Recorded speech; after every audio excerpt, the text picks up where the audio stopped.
Hi, you're on the Reddit Confessions channel. Today's story begins not with a wedding, not with a meeting, and definitely not with love. There are moments you wait for: birthdays, holidays, anniversaries. Then there are the moments you plan for. This was the latter. She was standing under string lights at her colleague's fancy garden party, sipping overpriced champagne, wearing a dress I'd never seen before. Not because it was new, but because she never bothered wearing it around me. Her laughter wasn't real. Or maybe it was, just not meant for the version of me she left behind months ago. I knew what was coming: the panic, the way her hand would hover just a second longer when she felt something inside that purse she didn't recognize, the sudden stillness when she'd read the note, the quiet collapse behind her eyes when she realized what the ring meant. But I didn't expect what came next. She didn't scream, she didn't run, she froze, surrounded by the people she so desperately wanted to impress. Like a statue, like a glitch in the perfect night she had curated for herself. She clutched the purse tighter, slowly sliding the ring and note back inside like she could undo it, erase it, pretend it never existed. She scanned the crowd, not for me. She already knew I wasn't there. She was scanning for the version of herself she'd just lost. The night before the party, I watched her rehearse her smile in the mirror, not intentionally. I was standing behind the door, pretending to look for a missing sock. She didn't know I was watching. She adjusted her makeup, then tried 3 different smiles. One casual, one flirty, one something else. It wasn't for me. I knew that. She hadn't smiled at me in weeks. She smiled around me, through me, past me. It's funny how people think betrayal shows up in lipstick stains or late-night texts. For me, it showed up in the quiet. In the way she stopped laughing at my jokes, in the way her phone buzzed and she'd leave the room without explanation, in the way she always looked slightly happier when she was leaving than when she was coming home, and in the way I just let it happen, like a man watching his house flood while standing on the couch, hoping the water won't reach his knees. I didn't ask questions, I didn't confront her, I just started taking things in, noticing. I saw the way she typed when she thought I wasn't looking, the way she tilted her head when a specific name appeared on the screen. Arden, the colleague, the one she said was just a friend who gets it. He got a lot, apparently, her attention, her late nights, her new perfume. And so, I made a choice. I took off my ring and slid it into a small cloth pouch. I folded a note. No threats, no insults, just a few words I knew she'd never forget. Then, I waited for the right night. The night she'd be surrounded by people who knew her as one thing: charming, confident, successful, while hiding the part of her that she didn't even bother hiding from me anymore. That night, while she was busy figuring out which heels matched her effortless look, I tucked the pouch into the side pocket of her purse. She was always in a rush. She'd never check it, not until later. When she left, she told me not to wait up, that she might crash at Renee's if it got too late. I told her, okay, and handed her the purse with a smile that felt like it belonged to someone else. She didn't notice I wasn't wearing my ring. She didn't notice the house was cleaner than usual. She didn't notice that my car wasn't in the garage. I parked it around the block, engine off, waiting like a ghost. And from the edge of the vineyard, hidden in shadows, I watched her step into her carefully curated life. I watched her greet Arden with a touch that lingered just half a second too long. I watched them clink glasses and whisper into each other's ears. She was glowing, until she wasn't. When her hand reached into her purse and brushed against something unfamiliar, I saw it: the pause, the confusion, the quick glance around. Her fingers pulled out the pouch and opened it slowly, like she already knew it wouldn't be good. Her body shifted, stiffened. Her face didn't twist into guilt. No, it twisted into fear, not fear of being caught, fear of what it meant. She stood there frozen, surrounded by smiles, holding a ring she thought was lost to time, and a note that would echo in her head long after the champagne wore off. She clutched the items and vanished into the crowd. And me? I sat there, watching the version of my wife I used to know fall apart in real time. No yelling, no confrontation. Just silence, the kind you can't unhear. I didn't go home after watching her disappear into the crowd. I stayed parked beneath a crooked oak tree on the side of the vineyard road, headlights off, engine silent, my phone resting face down on the passenger seat like it was holding its breath. I had expected the call to come quickly, a string of frantic questions, maybe a fake cheerful voice trying to pretend nothing had happened. But instead, the first thing she sent me was a text, not a call, not even a voicemail, just a single sentence. "Can we talk?" I stared at it. The dots showed up, typing, deleting, typing again, like her fingers were shaking too much to commit to what she really wanted to say. I didn't reply. I just leaned back and let the stillness wrap around me, the weight of everything I had avoided for so long finally settling into my chest. I had given her a chance to come clean a dozen different times, subtle openings, gentle questions.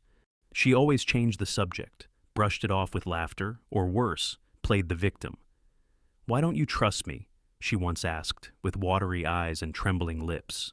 Because I had no proof, just intuition, just that slow drip of unease that eats at you in the quiet hours when your partner's phone lights up at 1:12 a.m. and they claim they accidentally fell asleep on the couch at the office. Arden was always the excuse. Arden needed help with the presentation. Arden was going through a breakup. Arden just didn't understand interior design like she did, and he needed her perspective. Arden, Arden, Arden. And now, suddenly she wanted to talk. My phone buzzed again. "I'm heading home." No punctuation, no emoji, unlike her usual messages. I imagined her walking back to her car alone, heels clicking against gravel, that panic still rising in her chest. Did she look over her shoulder, wondering if I was nearby? Did she sit in her car and replay every moment of the past year, wondering how long I had known? By the time I got home, she was already there, porch light on, but the house dim, like it was ashamed. I stepped through the door slowly. She was standing in the kitchen, still in her dress, barefoot, clutching a mug she hadn't sipped from. Her eyes met mine, and for the first time in a long while, she didn't look above me or past me. She looked at me. "I found the note," she said. I nodded. I said nothing. She set the mug down, her fingers shaking. Is this what I think it is?" I still didn't speak. I watched her eyes scan my hands, searching for the ring that wasn't there anymore. It wasn't like that, Wendell," she said, voice cracking. "I mean, I know what it looks like, but I finally cut her off, not with volume, but with calm. "You left me a long time ago. You just kept forgetting to say it out loud." She looked like she'd been slapped, and maybe that was the moment she realized the difference between being caught and being left. "I didn't cheat," she whispered. "I never said you did."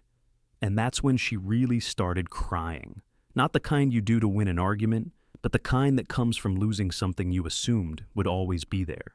I didn't comfort her. I didn't reach for her. I just stood there, watching this woman I had loved for so many years finally realize she had run out of exits. She followed me into the living room, barefoot and trembling, like she didn't know the layout of our home anymore. The moment I sat down, she stood there in front of me, arms crossed, not to protect herself, but to keep everything from spilling out. I didn't invite her to speak, but she launched into it anyway. A rehearsed monologue, almost mechanical at first, like she'd been preparing this exact speech in the back of her mind long before she ever felt the note in her purse. "It's not what you think," she began. "Yes, Arden and I have spent time together, but it wasn't like that. I never intended to hurt you. Things just got blurry. That word rang in my ears like a slow alarm. How do you blur loyalty? How does a marriage become soft at the edges unless someone chooses to look away?" She kept talking, her voice wobbling between guilt and justification. She explained that she hadn't felt seen in a long time, that Arden had a way of listening that made her feel exciting again, like her opinions mattered. She said he never even touched her, that they only shared energy, that it wasn't physical, just emotional, like that was better, like that was safer. She said all of this while standing in front of me in the same dress she picked out to impress another man. The same dress I zipped up for her just hours earlier, pretending not to notice the way her body leaned away from me. I asked her one question. "Did you ever tell him you were unhappy?" She blinked. "What?" "Arden," I said slowly. "Did you ever tell him you were unhappy in our marriage?" Her silence gave me all the answers I needed. It wasn't just the texts or the late nights, or the way she giggled when she mentioned his name. It was the fact that she shared parts of our life, the weak parts, with someone else before ever bringing them to me. She gave him the pieces she was too afraid to hand to me, and in doing so, she created a bond I was never invited into. She sat down across from me, her knees pulled up to her chest like a guilty child. For a second, the room felt too quiet, too still, like we were frozen in a photograph of a marriage that had already ended. We just hadn't signed the paperwork yet. "I didn't mean for any of this to happen," she said softly. And I believed her. That was the problem. I believed that she didn't wake up one day and say, "I think I'll betray Wendell." But betrayal doesn't always arrive with fireworks and lipstick stains. Sometimes it slips in quietly, like a friend who stays too long and asks questions that a husband should be answering. I stood up. She looked at me, alarmed. "Where are you going?" "Bedroom," I said flatly. "I'm tired." That was the first night we slept in the same house, but on different planets. I lay there staring at the ceiling, listening for any sound from the guest room, but she was quiet, too quiet. I imagined her lying there, replaying the night, the purse, the panic, the note, the ring, and realizing that I hadn't asked for anything. Not an apology, not an explanation, not even closure, because I wasn't looking for a way back. I was already halfway gone. The next morning, the kitchen smelled like coffee and panic. She was already there, waiting for me, sitting stiffly at the counter with her hands wrapped around a mug like it was the only solid thing in her life. She didn't look at me right away. I poured my own coffee in silence, not because I was trying to be cruel, but because I honestly didn't have anything left to say. "I didn't sleep," she muttered. I took a sip and shrugged. "I noticed." She flinched a little at that. Her shoulders curled inward like I had thrown something heavier than words. I waited for her to say something meaningful. She didn't. Instead, she defaulted to the same broken logic she'd used the night before. "I didn't do anything physical with him, Wendell." I swear on everything it wasn't like that. I turned to face her, leaning against the fridge. "You wore new perfume for him. You laughed differently when you talked about him. You stayed out late, told me stories that didn't add up, and lied about where you were. Don't try to sell me the idea that just because your clothes stayed on, you were innocent." Her eyes welled up again, but I didn't budge. I used to be the kind of man who'd fold the moment she cried, who would rather take the blame just to keep peace. But peace had already left this house. All that remained was the echo of things we'd stopped saying years ago. She tried to reach for my hand, but I stepped back. "I never stopped loving you," she whispered. I smiled bitterly. "Then you loved me very quietly." There was something terrifying in the way she looked at me then. Like she realized that the version of me who used to forgive without hesitation had finally packed up and left in the night. I wasn't angry. Not really. Anger would have been easier. This was worse. This was indifference, and she felt it. I saw it hit her like a gust of wind through a door she thought was locked. She asked if we could talk later, maybe go for a walk and really unpack everything. She suggested couples therapy. She even mentioned a weekend retreat in the mountains one of her coworkers had recommended. That's when I realized how desperate she'd become. She wasn't trying to fix us. She was trying to rewind time. But we were long past the point of rewinding. She just hadn't felt it until that ring hit her hand. "I need time," I finally said. She nodded too quickly. "Of course. Take all the time you need. I'll give you space, Wendell." I looked around the kitchen. At the vase of wilting flowers she used to refresh every Sunday. At the notes we used to leave each other on the fridge. At the framed photo of us on our 10th anniversary trip. Everything felt like a museum exhibit. She stood up, uncertain.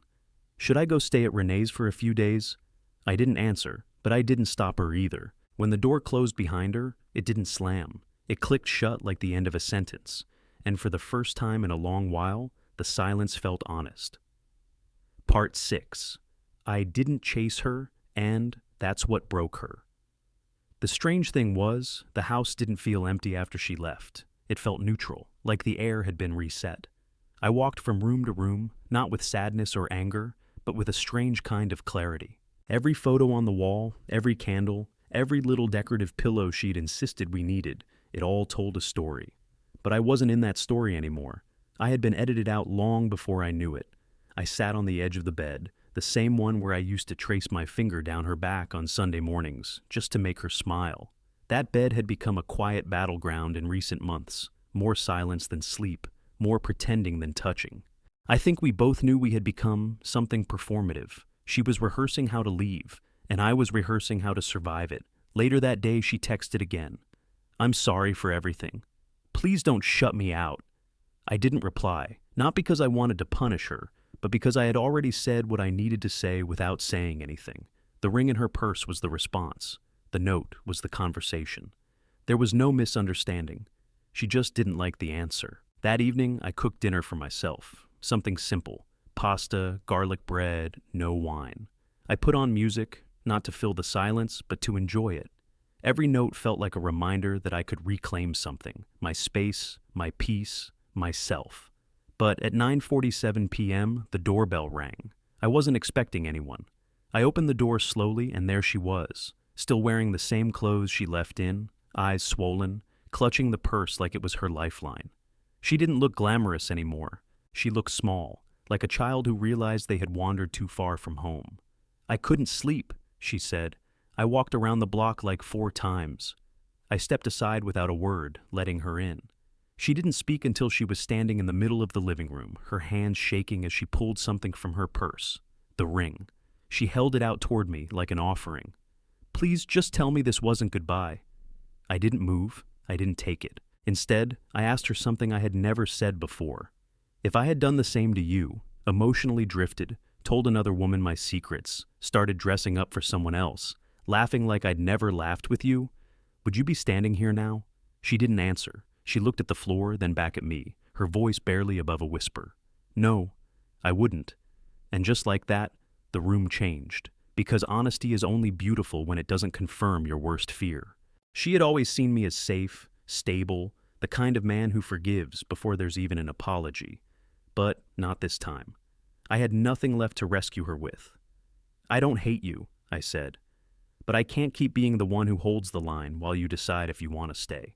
She nodded slowly, and this time, when she turned to leave, she didn't ask if I'd call. She didn't say she'd come back. She just walked out, quietly, finally understanding what silence really sounds like when you're no longer being heard. 3 days passed. No calls, no texts, no surprise visits. Just silence, pure and uninterrupted. I thought I'd feel relieved, like I'd finally gotten space to think, to breathe. But instead, there was this strange numbness, like standing in an empty house after a storm. Everything was still intact, but it didn't feel like mine anymore. I didn't feel like mine. The worst part, our anniversary was in 2 days, 10 years, double digits. We were supposed to go to the coast. She had booked a small cabin months ago, fireplace, sea view, wine tasting nearby. She had even circled the date on the calendar in red ink, like a child excited for a school field trip. That was back when we were still pretending, before the truth started slipping through the cracks in her voice. Now the cabin was empty, the wine uncorked, and the only sound in the house was the refrigerator humming like it was trying to fill the void. On the day of our anniversary, I woke up to an envelope slid under my front door. No knock, no text to warn me. Just paper-scratching tile in the hallway. I stared at it for a while before picking it up. It wasn't her handwriting on the front. It was Renee's, her best friend. We used to double date with Renee and her husband. I guess now I was the story being whispered at brunch. Inside the envelope was a letter. Not printed, not typed, written by hand. "Wendell, I know you're probably not ready to hear from me, and I understand that. But I wanted to say this anyway. Not to change your mind, but because I owe you the truth in a way I haven't given it before. I did fall for him. Not all at once. Slowly, like a thread unraveling. I told myself it wasn't real, that it was harmless, that I could keep my distance. But I stopped being yours a long time before you stopped wearing your ring. I just didn't know how to admit it, even to myself. You were never boring. You were safe. And I confused the two. I thought safety meant I wasn't alive anymore. But now I realize I was just scared of being still. I keep replaying that moment at the party. The feel of the ring in my hand, the sound of paper unfolding, your silence. It broke something in me that I didn't even know could break. I thought I had time. I thought I could wander, and you'd always be there. I'm sorry I gambled with what we had. I'm sorry I turned our life into something background. Happy anniversary. I don't deserve to say that. But I remembered. And I always will. Corinne. I didn't cry. I didn't rage. I just folded the letter back up and placed it in the drawer where we used to keep takeout menus. I didn't need a speech. I didn't need closure. I already had everything I needed the moment she read my 4 words and finally understood them. That night, I lit a candle on the kitchen table. 1 plate, 1 fork, 1 glass of wine. I toasted to no one, and yet, It felt more honest than any anniversary dinner we'd had in years. There was no pretending, no forced laughter, no distracted glances at a glowing phone screen. Just me. And for once, that felt like enough. A week later, the key she used to carry came back in the mail. No note, no envelope. Just the cold metal, alone in a padded envelope like a final punctuation mark. I stared at it for a moment before tossing it into the drawer with the letter. Not because I wanted to keep it, but because I no longer needed it. That part of my life was over. The door it opened no longer led to something worth returning to. I won't lie, the days that followed were hard in ways I hadn't expected. The silence started to echo. The bed still had the shape of her absence carved into it. But then something shifted, not all at once, slowly, quietly. Just like how I lost her, I started finding myself in the small moments. I started taking long walks without checking my phone. I cooked full meals and didn't have to ask if they were too bland. I dusted off my old guitar, the one she used to roll her eyes at, and played until my fingers hurt. I found laughter again, not from someone else's jokes, but from rediscovering how light life could feel when you're no longer trying to hold together something that's already collapsed. Corinne never asked to come back, and I never invited her. Not out of bitterness, but because I realized something powerful. Walking away isn't always losing. Sometimes it's the first real step toward home. Now, months later, my ring remains in that drawer, not out of sadness, but as a reminder. A reminder that I deserve to be chosen every day, not just remembered when it's convenient. A reminder that peace isn't something someone else hands you. It's something you decide to keep for yourself, no matter who tries to pull it away. And if you're still reading this, still listening to my quiet little unraveling, thank you. I used to think my story was one of failure, but now I see it for what it truly is, a story of returning, not to a person, but to me. So, tell me in the comments, what moment in history changed the way you saw yourself or the world around you? I'd love to hear your thoughts. And don't forget, this is Reddit Confessions, where even heartbreak can lead to something honest, something free, and maybe something beautiful.